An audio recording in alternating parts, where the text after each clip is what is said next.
Shalom, hari ini kita akan renungkan kitab Yesaya pasal 32. Teksnya ayat 9 sampai 20. Saya sudah bagi dua paragraf.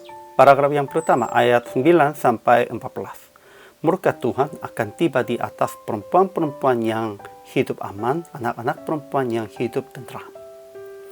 Paragraf yang kedua ayat 15 sampai 20. Roh dari atas akan datang di atas umatnya. Di mana ada kebenaran, di situ akan tumbuh damai sejahtera, dan akibat kebenaran ialah ketenangan dan ketentraman untuk selama-lamanya. Kesimpulannya, perempuan-perempuan yang hidup aman dan hidup tentram itu adalah pemimpin Yerusalem. Murka Tuhan tiba di atas mereka. Tidak ada anggur lagi, mereka harus buka pakaian dan mengenakan kain kapung pada pinggangnya.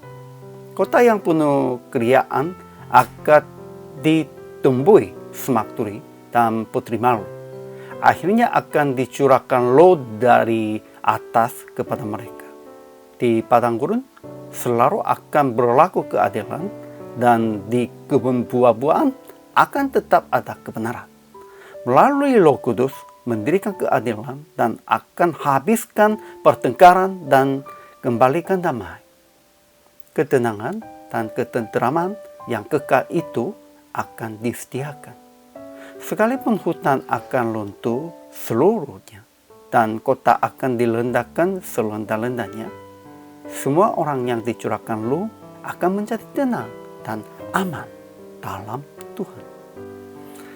Ajaran tentang Allahnya. Pertama, Tuhan akan curahkan kepada kita Roh dari atas. Bukan hanya zaman itu sajanya, zaman sekarang pun juga sudah Roh datang dari atas. Kedua, Tuhan akan berlaku keadilan di padang gurun dan akan tetap mengadakan kebenaran di kebun buah-buahan. Ajaran tentang manusianya.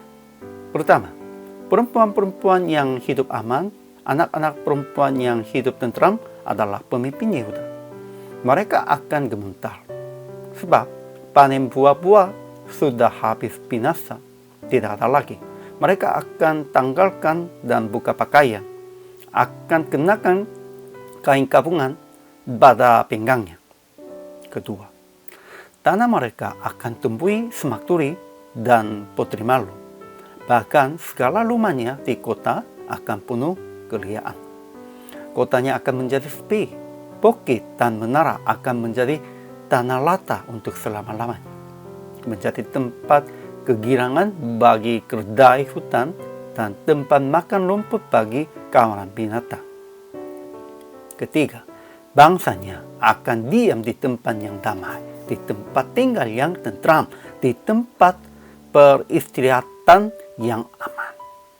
Keempat, berbahagialah kamu yang boleh menabur di segala tempat di mana terdapat air, yang dapat membiarkan sapi dan keledainya pergi ke mana-mana.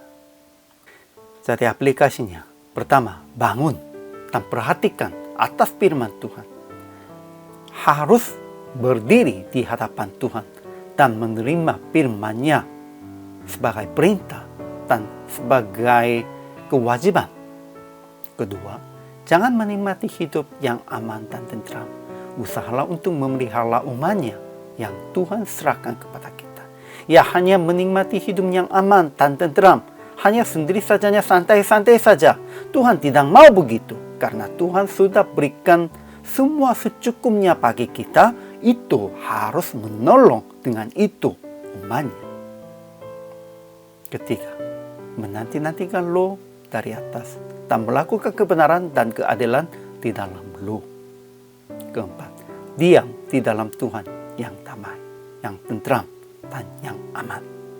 Janganlah mencari damai, tentram dari menteri-menterinya atau posisi sosial yang cukup tingginya itu. Kita harus diam hanya di dalam Tuhan.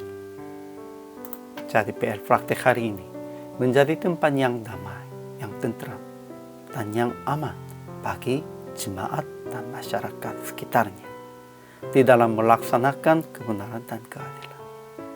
Saudara-saudara, kita hamba Tuhan, semuanya harus melaksanakan kebenaran dan keadilan.